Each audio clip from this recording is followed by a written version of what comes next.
ঘোষিত নির্বাচনী তফসিল গণতন্ত্রের পথে একটি গুরুত্বপূর্ণ মাইলফলক। আমার প্রাণের গোপালগঞ্জ ২ আসনের সম্মানিত ভাই ও বোনেরা এবং সারা দেশের প্রিয় দেশবাসী, আসসালামু আলাইকুম। আমি মোহাম্মদ সুজানুর রহমান সুজন, গোপালগঞ্জ ২ আসনের একজন স্বতন্ত্র প্রার্থী হিসেবে আজ অত্যন্ত গর্ব ও দায়িত্ববোধের সাথে আপনাদের সামনে উপস্থিত হয়েছি। এই ঘোষিত তফসিল শুধু রাজনীতিবিদদের জন্য নয়, এই ঘোষিত তফসিল শুধু রাজনীতিবিদদের জন্য নয়, এটি আপনার প্রতিটি নাগরিকের কণ্ঠস্বর শোনানোর, আপনার ভবিষ্যৎ নির্ধারণের একটি সুস্পষ্ট আমন্ত্রণ। গণতন্ত্র ও জনগণের অভিপ্রায়ের সর্বোচ্চ রূপকার আমাদের জাতীয় সংসদ নির্বাচন। সদ্য ঘোষিত নির্বাচনী তফসিল সেই গণতান্ত্রিক যাত্রার একটি সুনির্দিষ্ট রোডম্যাপ। এই তফসিল কেবল কিছু তারিখের তালিকা নয়, এটি হলো আমাদের সম্মিলিত ভবিষ্যৎ গঠনের, আমাদের মৌলিক অধিকার প্রয়োগের এবং একটি উন্নত সমৃদ্ধ বাংলাদেশ বিনির্মাণে আমাদের সক্রিয় অংশগ্রহণের সুবর্ণ সুযোগ। তফসিলের সারসংক্ষেপ ও প্রধান ধাপসমূহ: ১. নাম নির্বাচন দাখিলের তারিখ। এটি সেই সূচনা বিন্দু যেখানে জনপ্রতিনিধি হওয়ার আকাঙ্ক্ষা নিয়ে প্রার্থীরা তাদের মনোনয়নপত্র জমা দেবেন। এই পর্যায়ে স্বচ্ছতা ও আইনের শাসন নিশ্চিত করা জরুরি। ২. মনোনয়নপত্র যাচাই বাছাই। নির্বাচন কমিশন কর্তৃক প্রার্থীদের দাখিলকৃত কাগজপত্র পরীক্ষা একটি অত্যন্ত গুরুত্বপূর্ণ প্রক্রিয়া, যা অবশ্যই সর্বদা নিরপেক্ষতা ও সততার সাথে সম্পন্ন করতে হবে। ৩. প্রার্থিতা প্রত্যাহারের শেষ তারিখ। এই তারিখের পর চূড়ান্ত প্রার্থীদের তালিকা নির্ধারিত হয় এবং মূল নির্বাচনী প্রতিযোগিতা শুরু হয়। ৪. প্রচারকাল। এই সময়টি নির্বাচনের হৃদস্পন্দন, হার্টবিট। এই সময় আমি সরাসরি আপনাদের দ্বারে দ্বারে, হাটে মাঠে, মজলিসে উপস্থিত থেকে আমার পরিকল্পনা ও ভীষণ তুলে ধরার জন্য উদ্গ্রীব থাকব ইনশাল্লাহ। আমি আশা করি এই প্রচার হবে নীতিনিষ্ঠ, শান্তিপূর্ণ, বিষয়ভিত্তিক এবং দেশ ও জনগণের সার্বিক উন্নয়নকে কেন্দ্র করে। ৫. নির্বাচনের তারিখ। এটি সেই মহামুহূর্ত যখন আপনাদের প্রতিটি ভোট হবে দেশ গড়ার হাতিয়ার। একটি অবাধ, সুষ্ঠু, শান্তিপূর্ণ ও অংশগ্রহণমূলক নির্বাচনের মাধ্যমে আমরা আমাদের গণতান্ত্রিক চেতনারই জয়গান গাইব ইনশাল্লাহ। আমার তথাপি ব্যক্তিগত আমার অঙ্গীকার গোপালগঞ্জ ২ এবং বাংলাদেশের জন্য। যোগাযোগ অবকাঠামো। অভিজ্ঞতা থেকে প্রাপ্ত সমস্যা: অসংখ্য গ্রামীণ ও কৃষিপথ পাকার অভাবে বর্ষায় জনজীবন ও পণ্য পরিবহন বিপর্যস্ত হয়। নির্দিষ্ট অঙ্গীকার, যেমন সিংড়া হাতিয়াড়া বেথুরি সড়ক সংযোগ সুরক্ষা প্রকল্প বাস্তবায়ন। ১৫ কিলোমিটার কাঁচা ও পাকা সড়ক সম্পূর্ণ পাকাকরণ এবং প্রয়োজনীয় স্থানে ড্রেনেজ সিস্টেম নির্মাণ করা। কৃষি বিপণন ও আধুনিকীকরণ। আমি কৃষি বিপণনের জন্য আধুনিক কমপ্লেক্সের অঙ্গীকার করছি, কারণ আমাদের কৃষক ভাই বোনের শ্রমের ন্যায্য মূল্য পাওয়া নিয়ে আপোষ হতে পারে না। অভিজ্ঞতা থেকে প্রাপ্ত সমস্যা: কৃষকরা মধ্যস্বত্বভোগীদের কারণে ন্যায্য মূল্য থেকে বঞ্চিত হন। শাকসবজি ও ফলমূল সংরক্ষণের সুযোগ সীমিত আমাদের গোপালগঞ্জ ২-এ।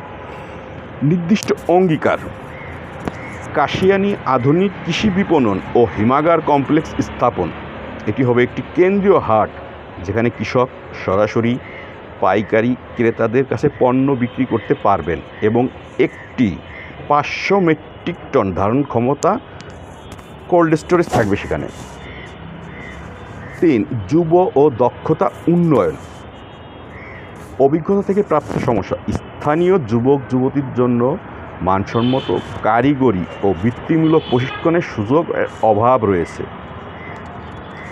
নির্দিষ্ট অঙ্গীকার, গোপালগঞ্জ সদর তথ্য প্রযুক্তি ও কারিগরি প্রশিক্ষণ কেন্দ্র ITTC প্রতিষ্ঠা। এই কেন্দ্রে freelancing, digital marketing, mobile servicing, garments technology এবং মোটর গাড়ি মেকানিক্স, বিশেষ করে আমাদের বর্তমানে যে হাইব্রিড ইলেকট্রিক গাড়ি, মোটর গাড়ি মেকানিক্সের মতো বাস্তবমুখী কোর্স সমূহ চালু করা হবে ইনশাল্লাহ। বাস্তবমুখী, কারণ কোর্স করা শেষে যেন একজন ভাই ও বোন বেকার না থাকে, সাথে সাথে তারা কর্মে ব্যবস্থা যেন তাদেরও থাকে, সেই ব্যবস্থার সাথে সংযুক্ত রেখে ইনশাল্লাহ। শিক্ষার অবকাঠামো, অভিজ্ঞতা থেকে প্রাপ্ত সমস্যা, বেশ কিছু প্রাথমিক ও মাধ্যমিক বিদ্যালয়ের ভবন ঝুঁকিপূর্ণ, শ্রেণীকক্ষ ও ল্যাবরেটরির অভাবে মানসম্মত শিক্ষা বিঘ্নিত হচ্ছে। নির্দিষ্ট অঙ্গীকার, একটি স্কুল, একটি ভবন, একটি ল্যাব, আবারও বলছি, একটি স্কুল, একটি ভবন, একটি ল্যাব প্রকল্প হাতে নেওয়া। এই প্রকল্পের আওতায় গোপালগঞ্জ সদর ও কাশিয়ানী উপজেলার অন্তত 10টি বিদ্যালয়ে নতুন একাডেমিক ভবন ও বিজ্ঞান ল্যাব স্থাপন। আমি কেবল সাধারণ প্রতিশ্রুতি নয়, গোপালগঞ্জ 2 আসনের প্রতিটি গ্রাম মহল্লার চাহিদাভিত্তিক সুনির্দিষ্ট ও বাস্তবায়নযোগ্য উন্নয়ন পরিকল্পনা নিয়ে হাজির হব ইনশাল্লাহ। স্বচ্ছতা ও জবাবদিহিতা, আমার সকল কাজ ও প্রচেষ্টা হবে স্বচ্ছ আমি আমার সকল কাজে আপনাদের কাছে জবাবদিহি করতে প্রস্তুত থাকবো ইনশাল্লাহ। সকলের অংশগ্রহণ, আমি যুব, নারী, কৃষক, শ্রমিক, শিক্ষক, ব্যবসায়ী, সকল পেশা ও বয়সের মানুষের মতামত ও পরামর্শকে গুরুত্বের সাথে মূল্যায়ন করব ইনশাল্লাহ।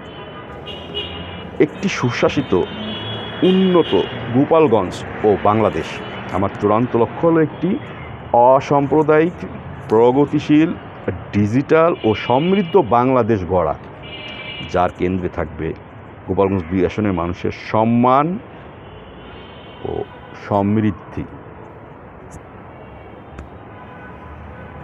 আমার আবেদন, প্রিয় দেশবাসী ও গোপালগঞ্জ 2 এর প্রিয় মানুষজন, আসুন আমরা সবাই মিলে এই নির্বাচনী প্রক্রিয়াকে একটি উৎসবের রূপ দিই।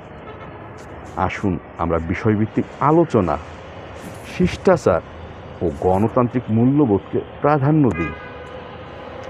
ভোট দিন নিজ বিবেকের নির্দেশে, আপনার বিবেকের নির্দেশে আপনি ভোট দেন, অন্যের কথাই না, কোনো কিছুর বিনিময়ে না, নিজের বিবেকের কাছে প্রশ্ন করে ভোট দিন।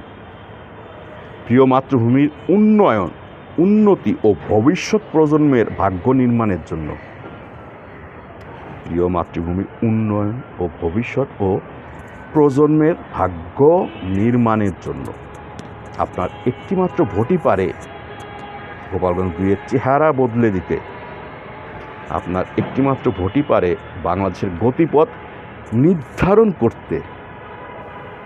আমি সম্পূর্ণরূপে নির্বাচন কমিশন, প্রশাসন এবং আইনশৃঙ্খলা রক্ষাকারী বাহিনীর উপর আস্থা রাখি এবং একটি সুষ্ঠু নির্বাচন অনুষ্ঠানে তাদের সহায়তা ও সহযোগিতা কামনা করছি।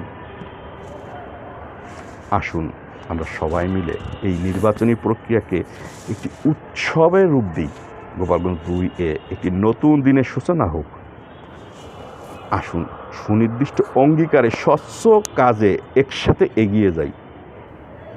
দেশ ও দেশের কল্যাণময় আপনাদের সকলের ভালোবাসার, স্নেহের এবং ভালোবাসার সিক্ত হয় অধীর আগ্রহ নিয়ে আমি সুযোগ। আসসালামু আলাইকুম ওয়া রাহমাতুল্লাহ। আমার জন্য সকালে দোয়া করবেন, আল্লাহ যেন আমাকে আমার শেষ নিঃশ্বাস পর্যন্ত, তা যখনই হোক, আমাকে সুস্থতার সাথে এবং মান সম্মানের সাথে নেন। আর কিছু। ধন্যবাদ।